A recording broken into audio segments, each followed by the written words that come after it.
Bonjour à tous et bienvenue au Social Show propulsé par Isarta, le rendez-vous des pros du numérique et des médias sociaux où à chaque épisode, un créateur de contenu nous transporte dans ses coulisses pour nous dévoiler tous ses secrets en lien avec la création de contenu de manière stratégique et récurrente. Mon nom est Francis Jeté, j'anime le podcast et je te souhaite bon show!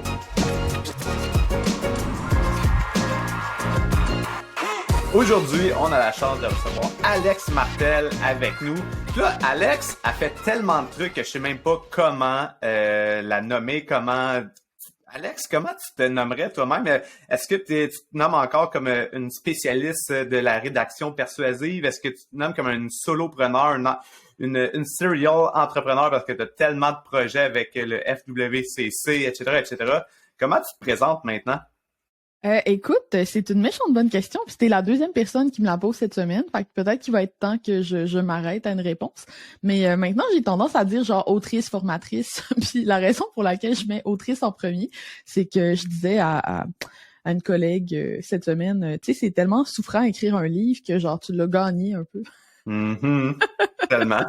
Fait qu'autrice, formatrice, amatrice numéro 1 des grues en francophonie, c'est pas mal ça ma présentation, puis après, je laisse les gens explorer et trop découvrir ce que je fais. Je pense aussi que mon nom de projet, tu sais, les mots pour vendre est quand même très descriptif pour ce qui est du copywriting, de la rédaction persuasive, tout ça. Mais c'est vrai que je m'en viens avec plusieurs chapeaux, là. C'est pas faux. Puis un de ces chapeaux-là, ben, on va le dire, là, t'es vraiment prolifique en termes de création de contenu. Puis c'est pour ça que moi, j'avais vraiment hâte d'avoir la chance de te recevoir sur le podcast pour qu'on puisse lever vraiment le voile sur ton processus de création de contenu parce que tu es très prolifique tant sur des plateformes comme LinkedIn, où est-ce qu'on est vraiment plus en mode rédaction, qu'une plateforme comme Instagram, où est-ce que tu es très active quand même dans les stories. Puis tout ça en plus de ton infolette qui est quand même aussi très active.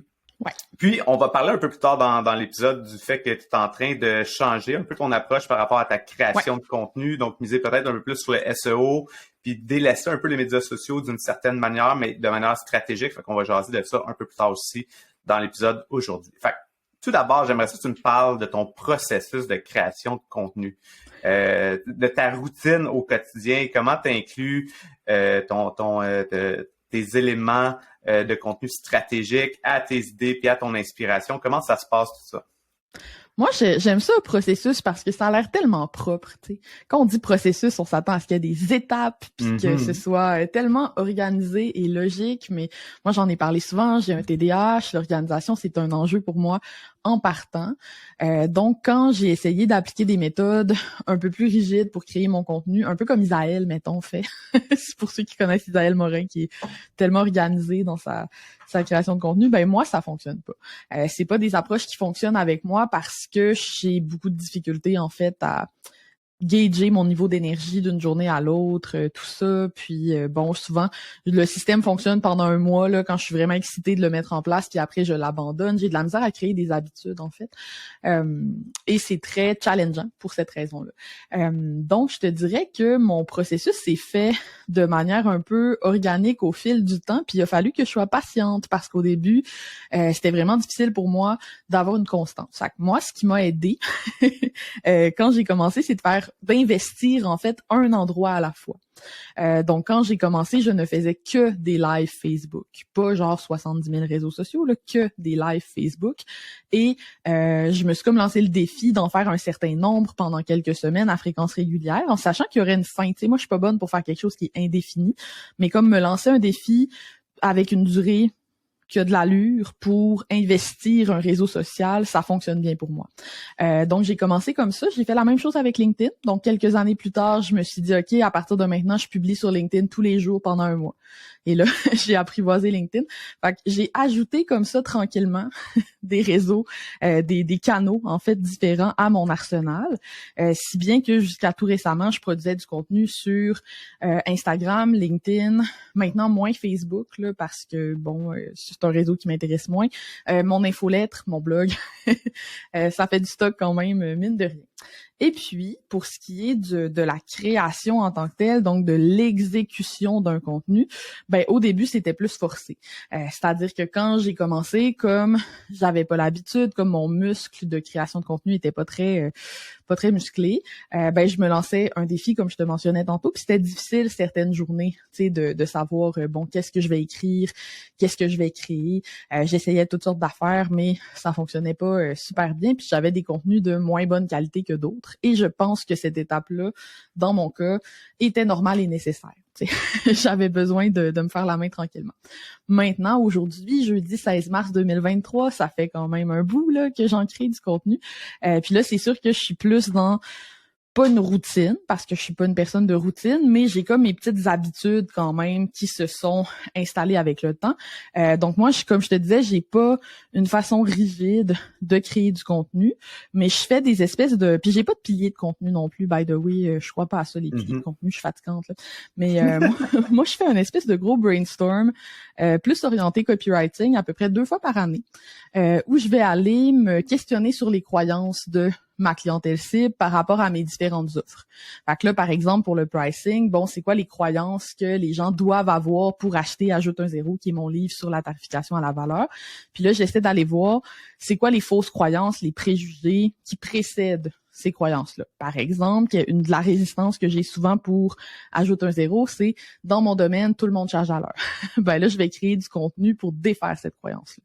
Fait que mon contenu est très orienté sur ces espèces de gros brainstorm-là que je fais à peu près 2 à 3 fois par année, je te dirais, pour m'orienter, pour aller chercher des croyances à défaire. Fait que ça, déjà, ça vient me générer beaucoup d'inspiration.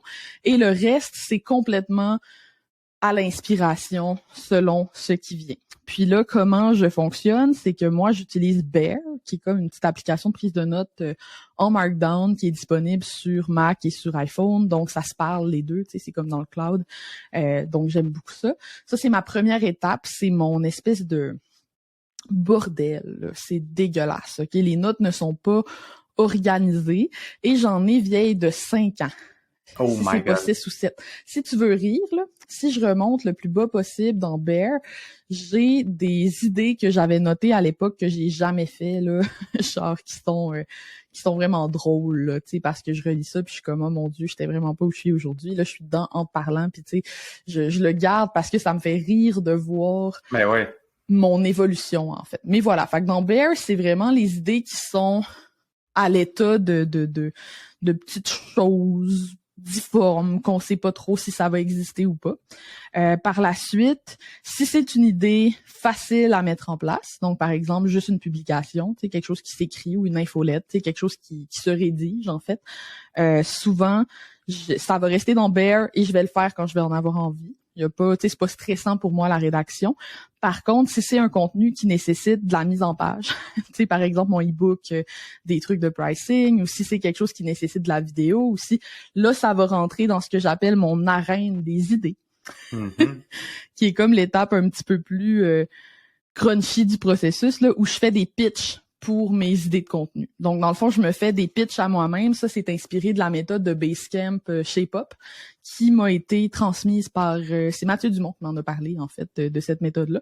Eux, ils l'utilisent pour développer des fonctionnalités dans leur application.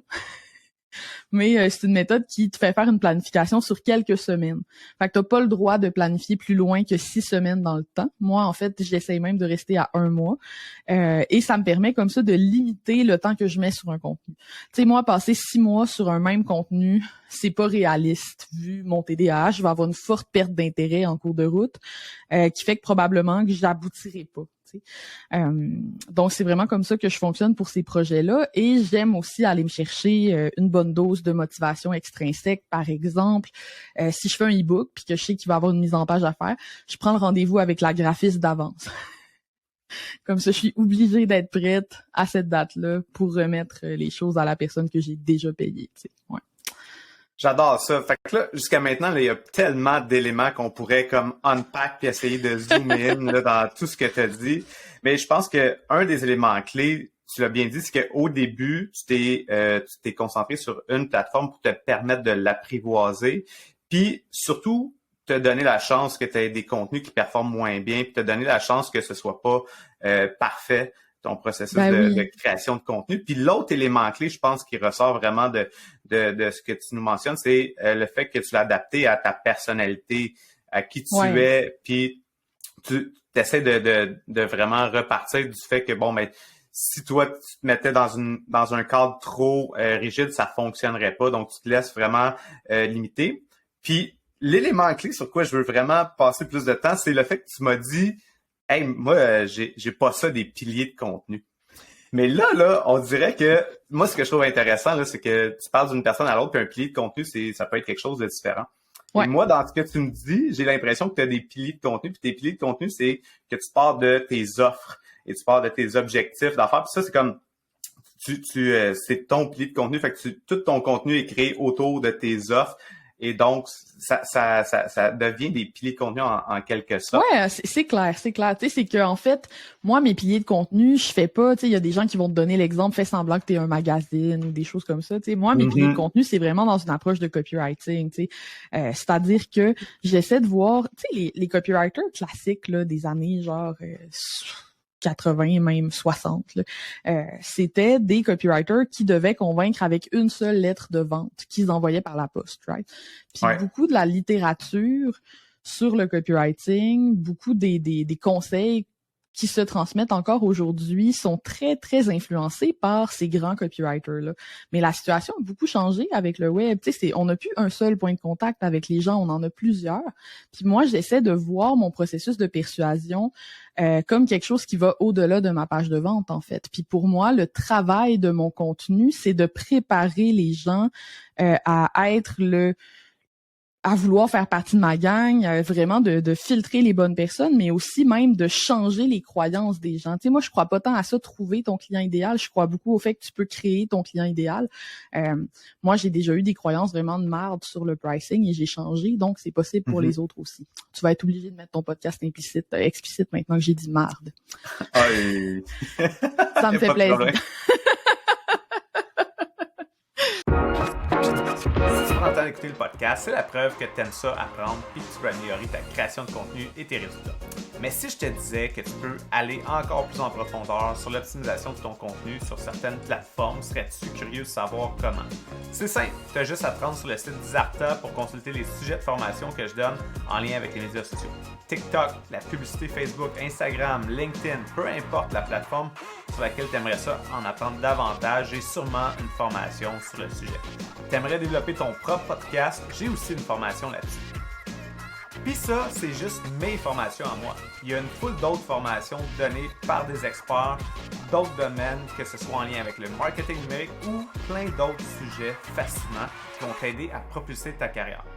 Visite formation.izarta.com pour consulter le calendrier des formations et t'assurer de réserver ta place. Merci à Izarta de commanditer le podcast Le Social Show. Je sais pas si c'est comme moi, mais perso, ce qui m'allume le plus en marketing numérique, c'est vraiment l'aspect stratégique et créatif, pas l'aspect technique. C'est vraiment ça qui m'a allumé la première fois que j'ai entendu parler du CMS québécois RubberDuck. Fini les mises à jour et les bugs de plugins. Fini de chercher des développeurs web pour mettre à jour ton site chaque fois que tu veux faire des modifs. Fini de te perdre dans le code pour intégrer tes pixels et tes outils de tracking statistiques. Si tu travailles avec des entreprises de services ou des clients qui ont besoin d'un site vitrine qui se montre comme un jeu d'enfant, RubberDuck, c'est la solution parfaite pour toi. Tu as besoin de créer un site bilingue? Pas de problème, tu peux facilement modifier les pages franco et anglo en même temps.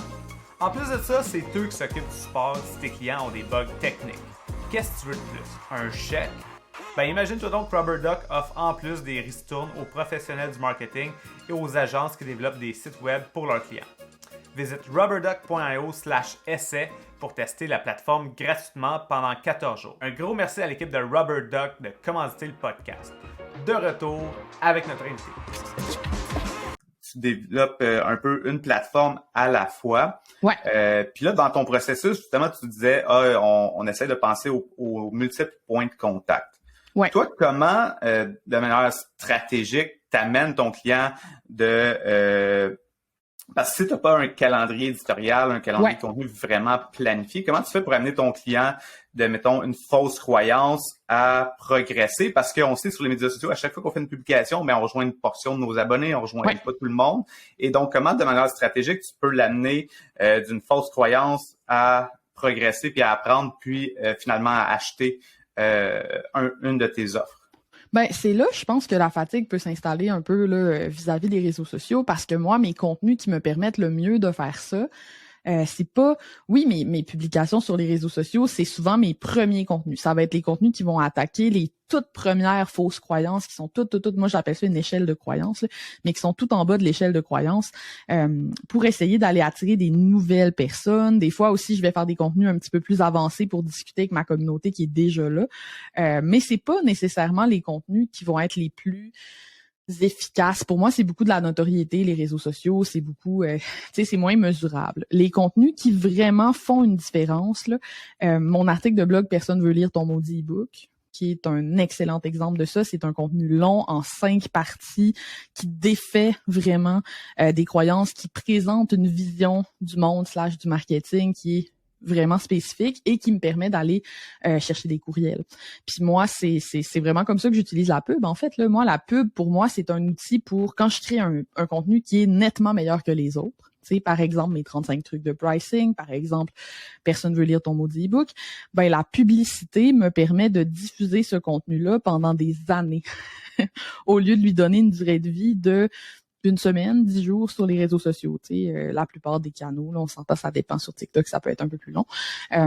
Mais tu sais, pour moi, les contenus qui peuvent être pérennes, que je peux vraiment garder dans le temps, ont une valeur ajoutée et je centralise tout dans mon infolettre. Mon infolettre, c'est vraiment... Depuis le début, en fait, c'est ma priorité. Puis ça paraît parce que j'ai plus d'abonnés à mon infolettre que d'abonnés sur les réseaux sociaux. Et pour la plupart des gens, c'est l'inverse. Donc, la plupart des gens vont avoir, exemple, tu as 20 000 abonnés sur LinkedIn, tu vas avoir 3 000 abonnés à ton infolettre. Moi, j'ai 18 000 followers sur LinkedIn, mais j'ai 20 000 abonnés à mon infolettre. Ça montre qu'est-ce que j'ai priorisé, en fait, dans le temps. Pour moi, le endgame, l'objectif final, ça a toujours été d'amener les gens vers mon infolettre parce que c'est un canal qui m'appartient. C'est un canal où je suis moins à risque, en fait, d'avoir peu de portée. Hein? Ma portée est plus prévisible. Et c'est un canal, évidemment, qui m'avantage beaucoup vu que je suis forte en rédaction. Ça, c'est certain aussi. Ouais. Et qu'est-ce que tu aurais à dire aux gens qui ne croient pas aux infolettes parce que on se fait bombarder d'infolettes de mauvaise qualité, des infolettes qui sont vraiment axées sur la vente, la promotion. Au Black Friday, la même entreprise nous envoie 10 courriels en l'espace de 24 heures à peu près. Donc, il y a plein de gens qui ne croient plus aux courriels à cause de ça. Fait que, qu'est-ce que tu aurais à dire aux gens qui ne croient pas à l'infolette comme pilier de contenu, comme outil de diffusion?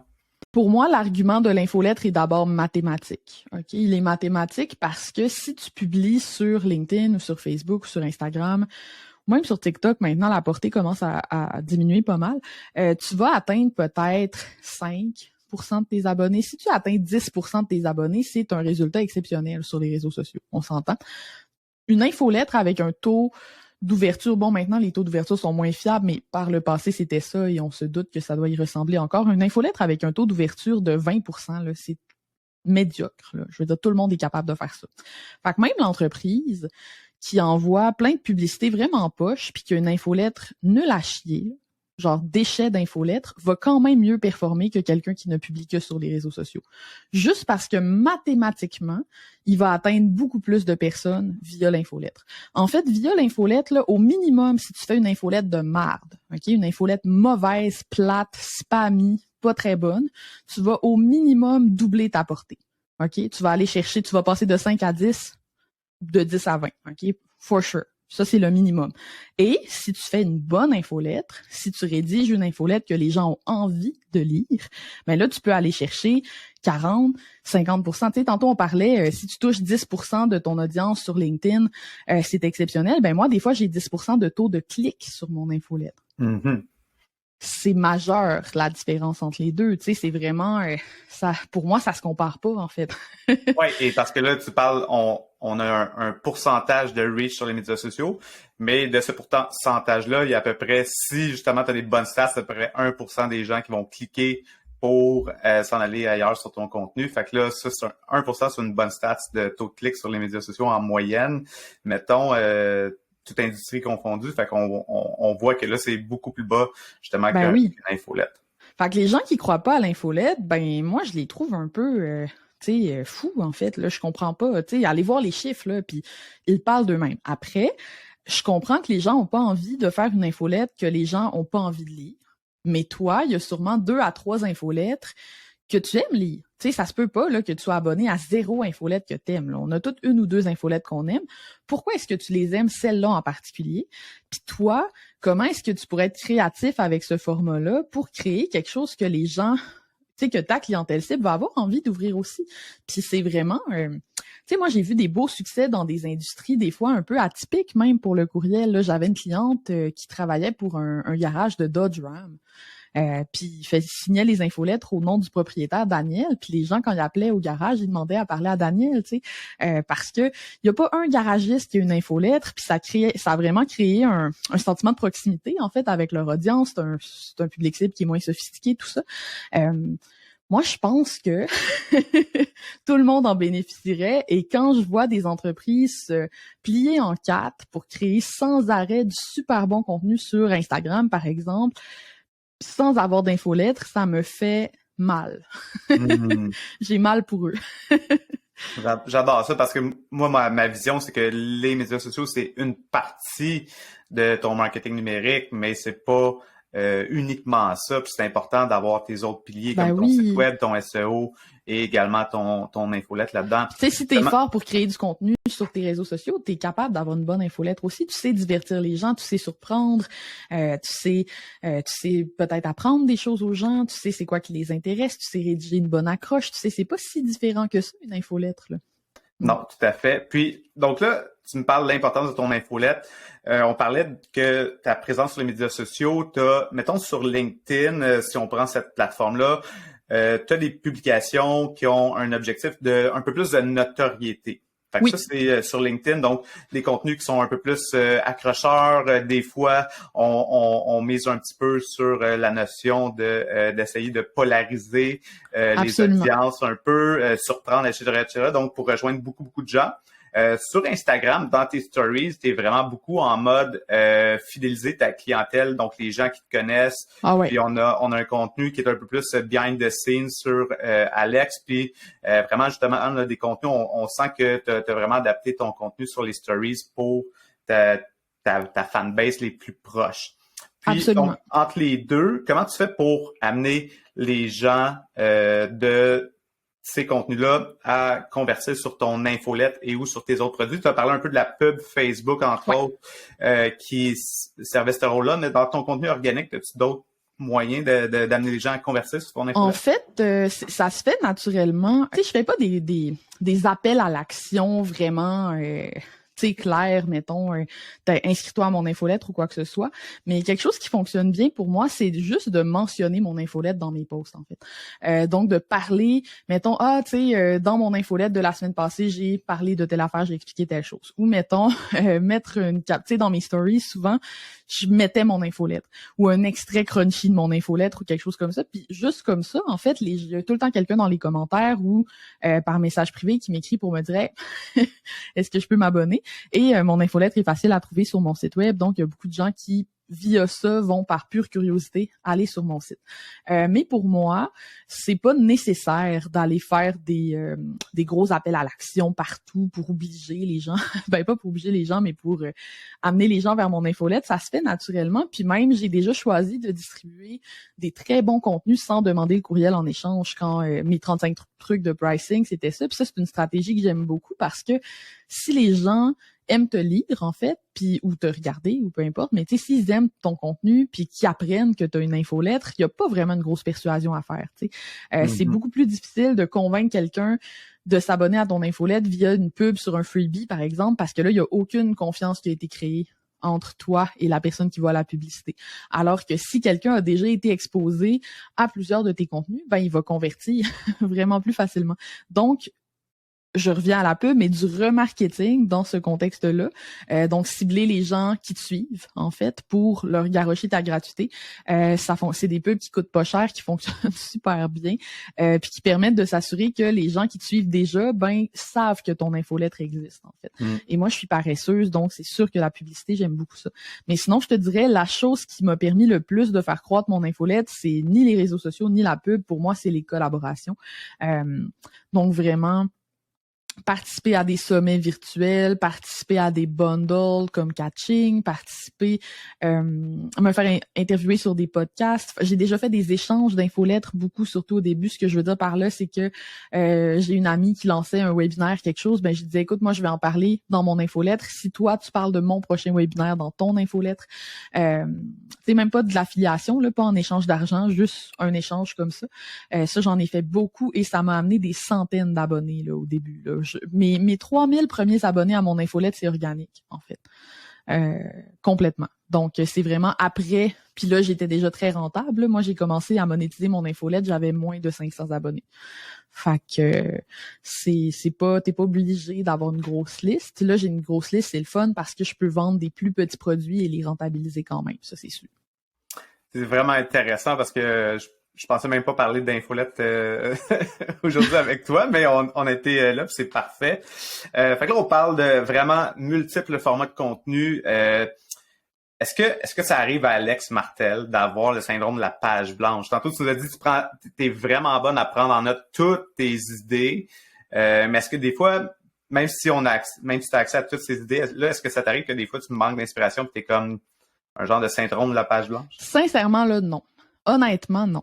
Puis, tu sais, je suis clairement pas le public cible de ça, là, mais quand je vois passer tous les services pour trouver des idées, là, on dirait que j'ai une incompréhension. Parce que c'est tellement loin de ma réalité. Moi, le problème, ça n'a jamais été l'idée, ça a toujours été l'exécution. Tu sais. J'ai pas de misère à savoir quoi publier. Par contre, des fois, ça me tentera pas d'écrire. Parfois, j'aurais pas la motivation de créer le contenu que je voulais créer. Puis là, des fois, je crée autre chose qui me tente plus, ou des fois, je prends un break, tu sais, maintenant. Mais l'idéation en tant que telle, là, ça n'a pas vraiment été un problème pour moi. Puis ça, tu sais, je suis la fille des segways, genre moi j'aime ça, parler de ma vie quotidienne, faire des liens avec ça. Hier, j'ai fait une infolette sur la cuisine moléculaire et le SEO, tu sais, je donnais ma recette de mousse au chocolat, tu sais, je veux dire, j'ai vraiment du plaisir. Puis ça, c'est probablement la portion du marketing de contenu qui est la plus facile pour moi. Puis je pense que ça, c'est très... Tu sais, ça dépend de chaque personne. Il y a des personnes qui vont être vraiment meilleures dans la réalisation, l'exécution, moins fort un peu sur les idées. Il y a des, tu sais, c'est vraiment variable d'une personne à l'autre. Si je peux donner une référence, là, parce que vous me connaissez, les gens qui me connaissent le savent, j'ai plein de références. Mais moi, j'aime beaucoup, c'est un test, c'est pas un test de personnalité, c'est un test qui mesure ta conation. Fait que comment ton cerveau va se mettre en action, ça s'appelle le Kolbe, K-O-L-B-E. C'est un test que j'ai vu pour la première fois dans des groupes de personnes TDAH parce que c'est beaucoup utilisé pour les personnes TDAH, mais ça permet de mesurer un petit peu dans quelles circonstances est-ce que c'est le plus facile pour ton cerveau de travailler, en fait, et de te mettre en action. Puis les résultats de ce test-là sont tellement intéressants, je trouve, pour les corréler à comment une personne crée du contenu. Puis je suis convaincue que si, par exemple, Isaël Morin, que je donnais en exemple tantôt parce qu'on est tellement différents dans notre organisation, je suis convaincue que s'il faisait ce test-là, il serait à l'opposé de moi, probablement. On aurait quelques points communs, mais clairement, par exemple, moi, je suis très forte en début, puis je perds mon énergie très vite, j'ai pas de follow-through. Ce qui implique qu'il faut vraiment que ma création de contenu soit courte. Tu sais, je me connais maintenant, là, quand je m'embarque dans un projet, je m'organise pour le diviser en plus petits morceaux, mais aussi pour que chaque morceau se complète en genre 48 heures, là, parce que sinon je perds très vite mon momentum. Fait qu'apprendre à se connaître comme ça, c'est magique. Ouais, donc là, ça, c'est vraiment peut-être un peu plus ton défi numéro 1, cette notion-là de quand un contenu est trop long à produire. Puis tantôt, tu parlais aussi de la notion de dès que tu as un contenu visuel à produire, là, ta force est vraiment moins là. Donc là, cette portion-là, tu la délègues aussi. Puis je pense qu'il y a quelque chose d'autre récemment, parce que là, tu disais, des fois, je manque de motivation ou t'es paresseuse, comme tu le dis, dans le sens que t'aimes ça être efficace, puis comme pas perdre de temps, puis fait que je pense que l'IA est quelque chose qui vient vraiment beaucoup t'aider à ce niveau-là. Fait que tu as intégré l'intelligence artificielle depuis quand même quelques temps maintenant dans ton processus de création de contenu. Fait que tu nous dis comment tu l'intègres justement dans ton processus, puis à quel niveau ça vient t'aider? Ben, moi, je suis vraiment fière de dire que ça fait 2 ans que j'ai commencé à explorer l'IA. Il y a plus qu'1 an maintenant, j'ai fait un pitch à ma maison d'édition pour un livre sur l'intelligence artificielle et on m'a répondu que j'étais trop en avance. Mais check, ça aurait été parfait. Fait que voilà, c'était mon petit moment de flex, mais je suis quand même fière d'avoir embarqué dans le train rapidement et sans résistance. Je suis une early adopter dans la vie. Mais moi, j'adore l'intelligence artificielle. Je l'aimais déjà quand GPT était beaucoup moins sophistiqué, surtout en français, puis qu'il fallait que je le prompt en anglais pour avoir des bons résultats. Je l'aimais déjà quand les résultats qu'il me donnait étaient semi-croquants, tu sais, puis que c'était pas encore génial. Mais maintenant, il n'y a pas d'excuse si tu crées du contenu pour pas t'intéresser à l'IA.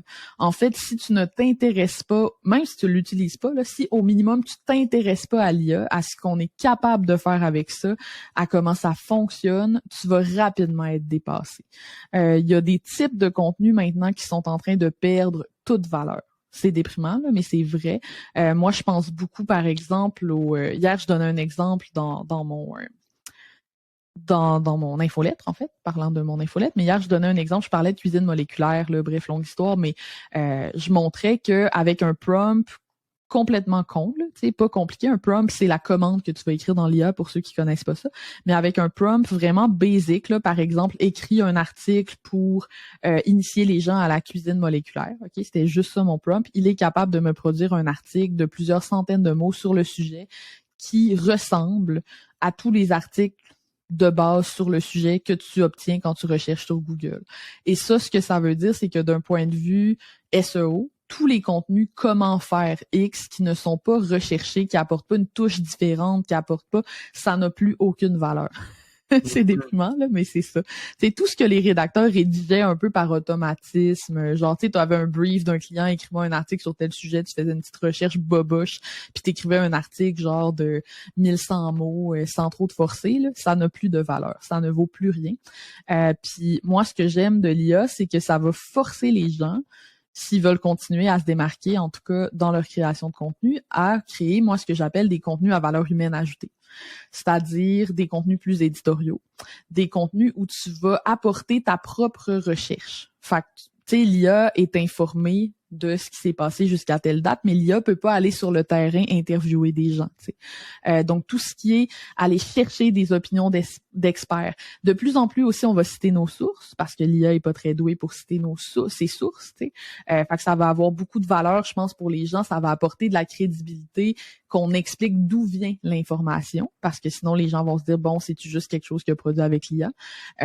Contenu à valeur humaine ajoutée aussi, pour moi, c'est tout ce qui touche raconter ton expérience. Fait que les études de cas par rapport à nos clients, pour les gens B2B même, ça peut être tellement pertinent. Tout ce qui est études de cas, tout ce qui est témoignage, tout ce qui est partage d'expérience, behind the scenes, c'est le genre de contenu que l'IA peut t'aider à faire, mais ne peut pas faire de zéro. Puis ils vont prendre encore plus de valeur dans les années à venir, à mon avis. Et ça, c'est quelque chose... Tu sais, tu dis ça, puis là, moi, la seule affaire que j'entends, c'est tout le monde qui ont pas le courage de se mettre de l'avant, justement, dans leur contenu, puis qu'on essaie de créer du contenu sans nécessairement se mettre de l'avant ou justement créer un contenu qui est un peu plus facile à créer, entre guillemets, là, parce qu'on est capable de le déléguer. Mais là, ça va demander à ce que les vrais experts à l'intérieur des entreprises prennent le temps d'accompagner peut-être les personnes au marketing, quoi que ce soit, à créer ce contenu-là. Fait que ça, je pense quand même, ça va être un solide défi pour les entreprises. La majorité des entreprises que je connais, c'est un challenge déjà. Et ça l'était au niveau de mettre quelqu'un de l'avant dans le contenu vidéo. Mais là, en plus de ça, on est obligé de le faire du contenu côté écrit. Ça devient intéressant. Ah ouais, puis d'engager des rédacteurs qui font pas juste faire une petite recherche sommaire, tu sais, il va falloir interviewer, tu sais, mettons, là, tu fais, je sais pas, moi, t'es justement le garagiste de Dodge Ram, ben, ça suffit plus de faire un article comment entretenir ton moteur, là, tu sais. Ce qu'il faut que tu fasses, c'est, on est allé voir 5 experts renommés puis ils nous disent, eux, c'est quoi leur truc pour entretenir un moteur. Puis là, tu viens aller chercher quelque chose que l'IA peut pas faire à ta place, tu sais. C'est vraiment ça la nuance. Il va y avoir tout un travail en fait, le contenu plus profond, plus recherché, plus qui a plus de valeur va être mis de l'avant, puis ceux qui faisaient vraiment du contenu un peu sur l'automatisme, ben c'est terminé là, ça achève en tout cas. C'est fou parce qu'on a l'impression que l'IA va venir remplacer l'humain, mais on est en train exactement de dire l'inverse. Donc cette notion-là fait qu'il y a tellement d'informations qui vont être démocratisées qu'au final, ça va être vraiment les êtres humains qui vont venir faire la différence dans la création de contenu. Absolument. Moi, en tout cas, j'en suis convaincue. Puis c'est pour ça que je dis, tu sais, même si tu n'utilises pas l'IA, ce qui pour moi est une erreur, by the way, là, c'est d'une aide exceptionnelle. Puis au moment où on se parle, GPT-4 vient de sortir avant-hier, au moment où on enregistre ceci. Puis tu sais, il est rendu exceptionnel, là. Genre, je veux dire, il y a des prompts. Moi, j'ai une liste de prompts que j'utilise régulièrement pour tester tout ça. Puis je m'amusais à tester côte à côte 3.5 versus 4 hier, puis je capotais, là. Je te donne un exemple très simple, mais avant, j'avais de la difficulté à lui faire de la poésie en français. Il était pas très bon. Souvent, tu sais, par exemple, si je lui disais écris-moi un poème sur Netflix et les chats dans le style d'Émile Nelligan, ben il me faisait des rimes. Des fois, ça rimait même pas. Puis il me faisait toujours des rimes pauvres. Donc, pour ceux qui connaissent un peu la poésie, les rimes les plus simples à faire, le rire avec souris ou des choses comme ça. Puis tranquillement, pas vite, j'essayais de lui dire c'est quoi qui clochait. Tu sais, je lui disais ouais, mais ça ressemble pas tellement à Nelligan. Tu sais, Nelligan, lui, il fait des rimes riches. J'aimerais que tout soit en alexandrin. Il était pas capable de faire des alexandrins, tu sais, tout ça. Puis avec GPT-4, j'ai utilisé le même prompt et du premier coup, tout rime. Le vocabulaire est exceptionnel et ça ressemble beaucoup à du Nelligan, là. Genre, c'est terrifiant, en fait. Il est vraiment rendu bon. Puis, en fait, si tu ne comprends pas comment ça marche, le logiciel en arrière, de façon très vulgarisée, là, mais si t'es pas conscient, tu peux en fait lui prêter des qualités humaines qu'il n'a pas.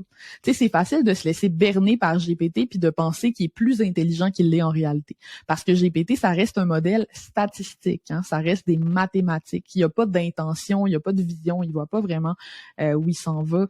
C'est très différent du fonctionnement de notre cerveau humain. Puis au minimum, là, même si l'IA te répugne, ok, puis que t'as pas envie de l'utiliser pour ta création de contenu, tu devrais au moins comprendre comment il fonctionne pour comprendre c'est quoi ses limitations, puis c'est quoi les différences entre comment l'IA fonctionne et comment ton cerveau fonctionne pour pouvoir justement continuer de te démarquer, surtout si tu es rédacteur ou tu crées du contenu pour d'autres, puis tu dois en avoir dans tes auditeurs. Fait que, on les salue. Exactement. Puis moi, dans le fond, de la manière que je l'utilise présentement, c'est vraiment la notion d'avoir quelqu'un avec qui comme brainstormer. Fait que je pitch des idées, puis il revient. Donc, comme en étant un solopreneur, des fois, c'est tu sais, pour mon infolettre d'hier, là, je sais pas si tu l'as lu, mais j'ai fait une analogie vraiment le fun, tu sais, entre la cuisine moléculaire et le SEO. Puis toutes les comparaisons que je donne, là, tu sais, je nomme plein de processus de cuisine moléculaire. Tout ça, c'est GPT, là. Moi, j'ai dit à GPT, salut, je suis en train d'écrire une infolette. Dedans, je fais une analogie entre la cuisine moléculaire et le SEO. Fais-moi un tableau qui compare les deux.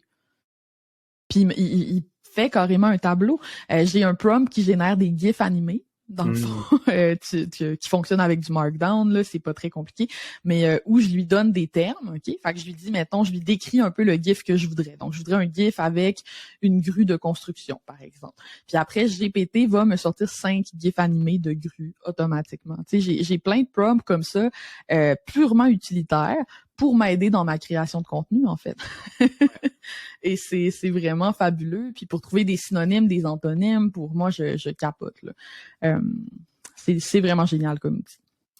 J'adore ça. On pourrait continuer à parler pendant longtemps de l'intelligence artificielle, mais un des sujets qu'on voulait aborder ensemble, c'est que tout récemment, tu as décidé de prendre une pause des réseaux sociaux, des médias sociaux, puis tu l'as dit tantôt, tu as quand même la chance d'avoir, pas la chance, tu as travaillé très fort pour avoir une grosse liste de courriels, fait qu'une grosse fanbase de ce côté-là, et tu as aussi plusieurs contenus à haute valeur ajoutée sur lesquels tu es capable de faire rouler de la pub. Fait que ça, c'est quand même des éléments clés, des belles fondations sur lesquelles tu peux te reposer pour essayer de développer une nouvelle manière de créer du contenu.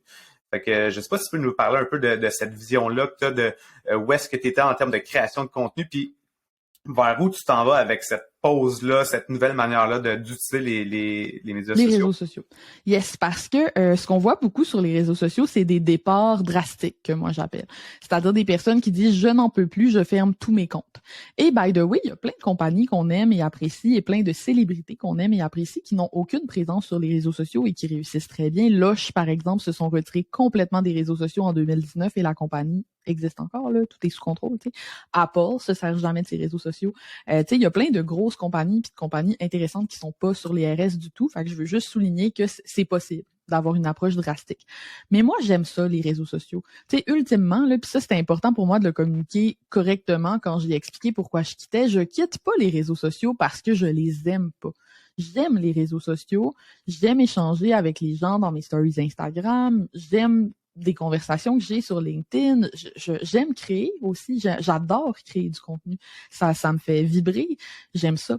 Ce qui m'a créé une fatigue puis un épuisement, c'est le retour sur investissement qui est de moins en moins intéressant. C'est-à-dire qu'au fil du temps, ma portée diminue de plus en plus, c'est mathématique, il y a de plus en plus d'utilisateurs, je comprends ça, mais ça fait quand même que j'ai l'impression que je me fais de plus en plus avoir dans le deal que je fais avec Meta, avec Microsoft, tu sais, quand je crée du contenu. Je veux dire, le deal qu'on avait ensemble, là, moi puis Microsoft, moi puis Meta, il y a quelques années, c'était moi, je crée du bon contenu, je garde les utilisateurs sur ta plateforme parce qu'ils aiment consommer du bon contenu, puis toi, tu peux vendre de la pub et t'es content, right? Mais là, de plus en plus, l'algorithme est moins de mon bord parce qu'il y a de plus en plus de personnes qui créent du contenu, la compétition est de plus en plus grande. Et ce que ça fait, c'est que j'ai l'impression de travailler gratuitement pour Meta et Microsoft. C'est ça, la personne qui profite le plus du contenu que je crée, c'est ni moi ni ma communauté, c'est ces grosses compagnies-là, en fait. Parce que eux, ils ont accès à plein de contenus de qualité pour garder les utilisateurs captifs sur leur plateforme, que nous, on crée dans l'espoir d'atteindre les gens, tu sais. Mais c'est eux qui ont le contrôle au final. Puis je commençais à ressentir beaucoup de frustration de ça, surtout quand je comparais avec l'infolettre ou ma publicité, tu sais, ma publicité où je peux, c'est ça, mettre beaucoup d'énergie à créer un contenu qui est un actif, en fait. Moi, je vois ça un peu comme de la finance, là, c'est-à-dire que quand tu crées du contenu, tu crées un patrimoine de contenu, puis la publicité, c'est quelque chose qui te permet de rentabiliser un patrimoine de contenu sur un moyen temps, là, c'est le fun. Fait qu'il y a cet élément-là, mais quand même, j'aime ça créer du contenu. Puis si c'était que de ça, je serais restée, OK? Je serais restée tout le temps. Ce qui m'a vraiment écœurée des réseaux sociaux, c'est le besoin et l'attente d'instantanéité qu'on a créé avec ça. Moi, j'en ai parlé tantôt, j'ai un TDAH, mais tu sais, j'ai pas un petit TDAH, là, j'ai un gros TDAH. Ça crée des dysfonctionnements réels dans ma vie. Puis un de ces gros dysfonctionnements-là, c'est que c'est très difficile pour moi d'assurer le suivi de tous les messages que je reçois partout. Puis quand je voyais des publications sur LinkedIn, on voit beaucoup ça, tu sais, de gens qui disent don't post and ghost. Tu sais, si tu publies puis que tu réponds pas à tous les commentaires, t'es une méchante personne qui veut pas connecter avec ton audience. Ça m'irrite, là. Francis, t'as pas idée à quel point ça m'irrite parce que pour moi, la connexion, OK, avec d'autres humains ne se passe pas sur les réseaux sociaux la majorité du temps. C'est-à-dire que c'est pas parce que j'ai pas envie de répondre à tous mes commentaires puis que les DM m'étouffent que je suis pas quelqu'un qui aime connecter. Au contraire, c'est juste que moi, j'aime connecter dans des contextes où la personne est en face de moi. Tu sais, j'aime connecter. C'est plus humain. Mais je pense que il y a quelque chose qui est important aussi de faire une différence entre toi qui a des communautés de 17 000 abonnés et qui reçoit des tonnes de messages et les gens qui commencent puis qui ont 3 commentaires puis qui prennent pas le temps de répondre à ces commentaires-là et de développer ce lien initial-là qui va les aider dans leur progression. Fait que tu sais, je pense que tu sais, toi, c'est normal aussi qu'à un moment donné, à recevoir avec ton niveau de notoriété, à recevoir un si haut taux de réponses et tu crées du contenu très engageant en plus. Mais tu sais, Francis, là, si je suis sincère, là, si je suis vraiment honnête avec moi-même, là, moi, c'est quelque chose que je trouve difficile depuis le début. Okay? Dès la première semaine où j'étais sur Facebook, là, je trouvais ça difficile de répondre à mes messages. Puis j'en avais pas 500, là, j'en avais un par jour. Là. C'était déjà too much. C'était too much parce que moi, ma mère m'envoie un texto puis j'ai de la difficulté à lui répondre. OK? Des fois, là, j'oublie. Je fais autre chose. Fait que c'était déjà too much. Puis le problème, c'est même pas tant que les gens puissent m'écrire, c'est que les gens, il y a une attente que je suis obligée de répondre dans un délai qui est, pour certaines personnes, vraiment rapide. Parce que on a créé ces attentes-là, en fait. C'est complètement artificiel. Là. Il n'y a pas de règle qui t'oblige à répondre à tous les commentaires. Il n'y a pas de règle qui t'oblige à répondre à tes messages privés en quelques heures. Mais dans les faits, il y a tellement de gens qui le font. Il y a tellement de gens qui font l'effort de faire ça qu'on a créé une attente chez les gens. Ce qui fait que moi, quand je prenais 48 heures pour répondre à quelqu'un sur Instagram, il y a des gens qui se fâchaient. Et moi, ça me mystifie parce que je réponds même pas en 48 heures à ma mère des fois. Là. Puis toi, tu t'attends de moi que je réponde à ta question en 48 heures. Et je vis une frustration de ça. Je vis une frustration de ça parce que c'est diminuer tout le labeur émotionnel que ça représente. C'est quoi du labeur émotionnel? Le labeur émotionnel, c'est super intéressant, là. C'est un concept qui est bien présent dans la littérature scientifique aujourd'hui, mais on dit qu'on fait du labeur émotionnel quand dans ton métier, tu dois contrôler tes émotions, OK, pour mieux servir un client. Fait que dès que tu dois modifier ton degré d'émotion pour être disposé à être au service de l'autre, c'est une forme de labeur émotionnel. Puis les études sur le labeur émotionnel, par exemple chez les hôtesses de l'air qui doivent tout le temps être souriantes, tout le temps gentilles, tout ça, c'est impressionnant de voir l'impact que ça a sur notre bien-être en fait. C'est très dangereux de faire du labeur émotionnel quand on a toute une faculté à faire ça qui est plus ou moins grande selon les personnes. Les personnes neuroatypiques, TDAH, autistes, généralement, on a moins une grande capacité. Puis quand on explose cette capacité-là, on se rend malade. C'est très épuisant. Puis ce qui est arrivé avec les réseaux sociaux, c'est qu'on s'est mis à faire comme si ce labeur émotionnel-là, parce que quand là, t'as une mauvaise journée, là, puis t'as 15 messages à répondre sur ton LinkedIn, puis sur ton Instagram, puis par courriel, puis qu'il faut que tu te mettes de bonne humeur pour faire des petits audios au monde qui en plus t'envoie des fucking audios, c'est pas le fun, là. T'as pas... c'est très exigeant, en fait, pour ton corps, pour ta santé mentale, puis on a diminué ça en faisant comme si c'était juste normal. Puis ça, moi, je suis tannée. Puis c'est pour ça que j'ai décidé de pas faire un départ qui est drastique. Moi, mon départ des réseaux sociaux, j'ai dit je mets mes comptes à off. Puis comment j'ai mis mes comptes à off, c'est que j'ai mis mes photos en noir et blanc, j'ai supprimé les applications de mon téléphone, mais j'ai pas supprimé mes comptes de réseaux sociaux. Parce que quand j'ai l'énergie, ça arrive, là. Il y a des journées où je me sens bien, puis j'ai envie d'être sur Instagram, puis d'échanger en stories, puis je suis disponible émotionnellement pour ça, parce que je suis dans cette énergie-là, puis ça me tente, puis c'est le fun dans ce temps-là, là, répondre à tes stories. Puis quand ma photo de profil est en noir et blanc, je suis pas disponible émotionnellement pour toi. Je ne vais pas répondre à mes messages privés, je ne suis pas là, j'en ai rien à foutre, l'application n'est pas installée. Mais à la limite, ce que je vais tester dans les prochaines semaines, c'est que je veux quand même publier, parce que créer des contenus de qualité pour mes réseaux sociaux, j'aime ça. J'ai juste pas envie de dealer avec le labeur émotionnel. Donc, ce que je veux tester dans les prochaines semaines, c'est que je vais créer beaucoup moins de contenu sur mes réseaux sociaux, mais je vais créer des contenus de haute qualité. Puis mon critère, c'est le genre de contenu. Comment j'ai brainstormé ça, là, c'est que je me suis dit, je veux créer des contenus qui valent la peine d'être enregistrés. Tu sais, la fonctionnalité où tu enregistres un contenu sur Instagram, là, je veux créer que des contenus pendant que je suis off qui ont le potentiel d'être enregistrés tellement ils sont bons. Puis dans ces carousels-là, parce que ça va être des carousels, je vais préciser que je suis à off.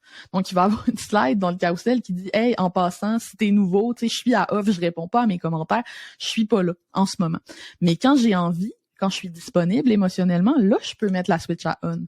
Puis là, je peux être présente sur Instagram pendant un jour, 48 heures, une semaine, un mois, si j'ai l'énergie.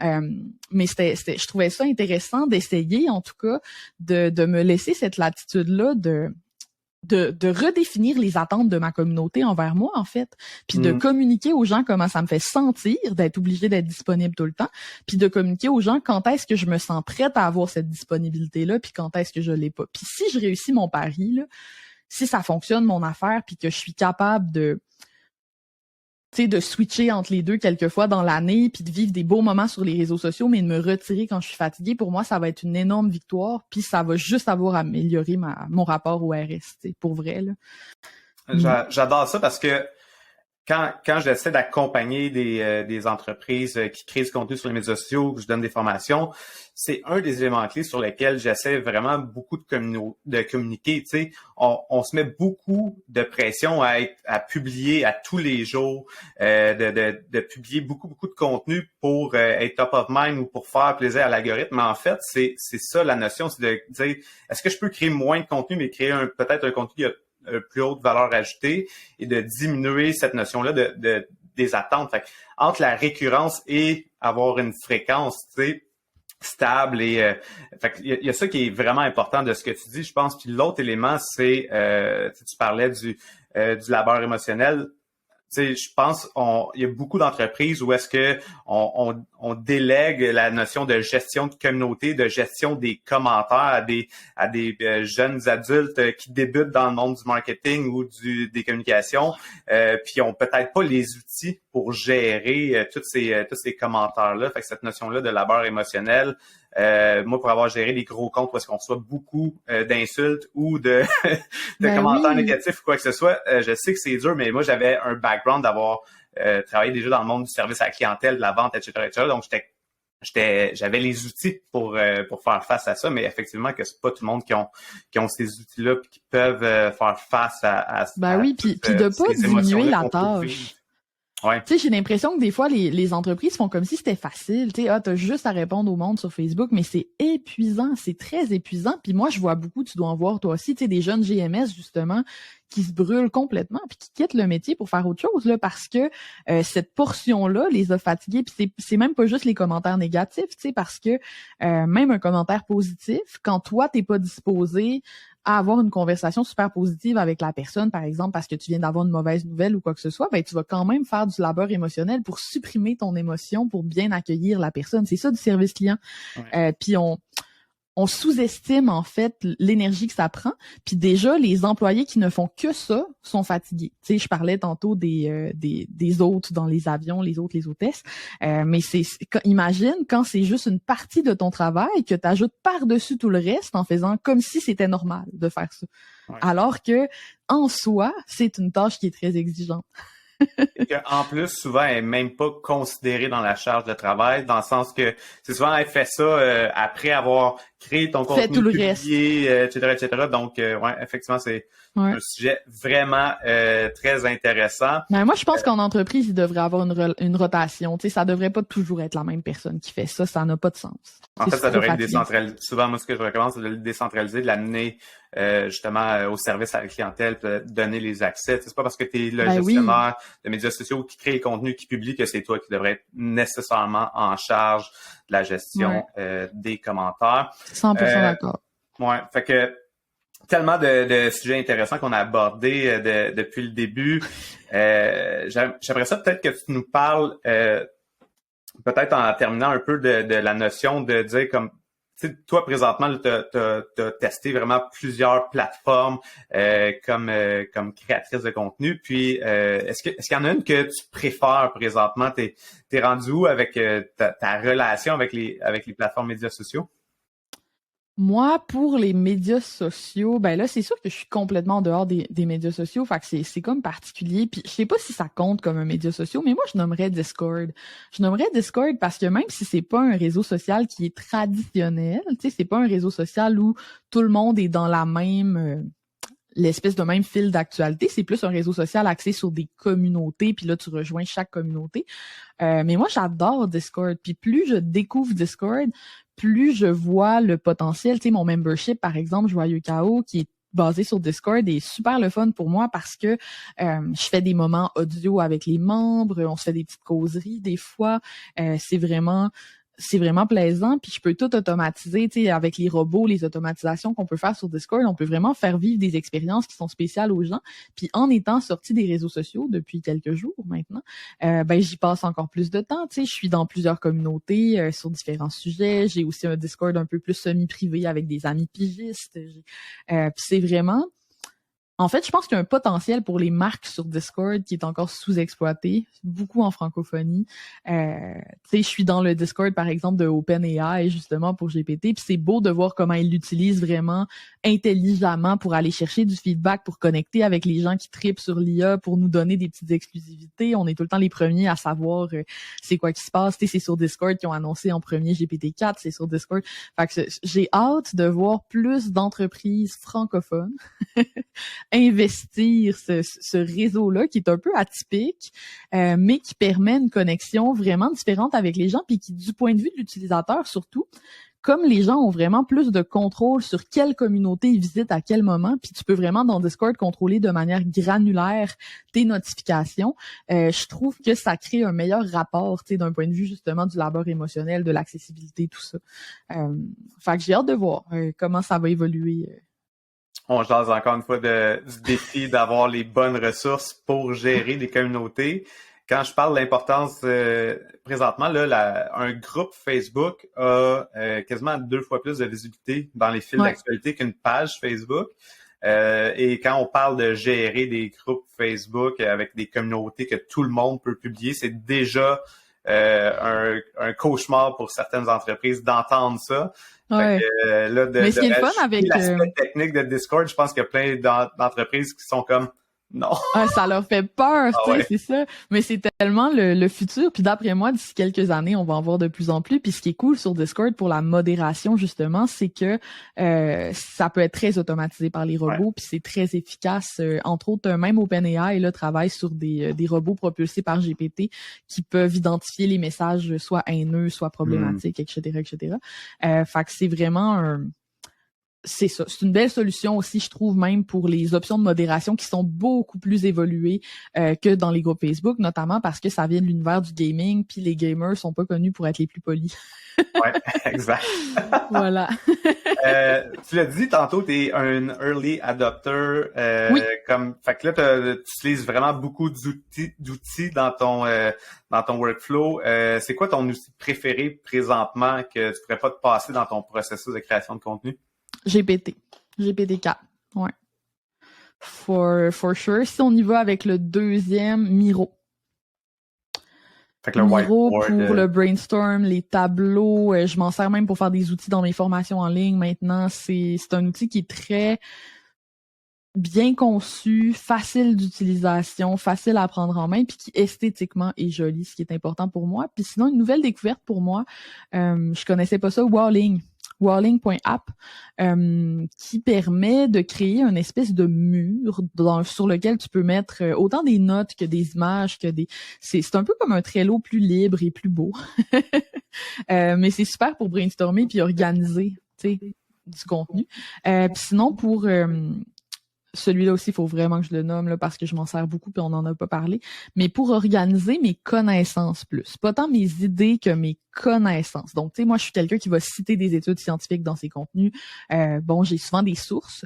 J'adore Obsidian. Obsidian, qui est une espèce de toile qui te permet de créer une espèce de mind map de toutes tes connaissances. Ça fonctionne en Markdown. C'est super simple pour prendre des notes.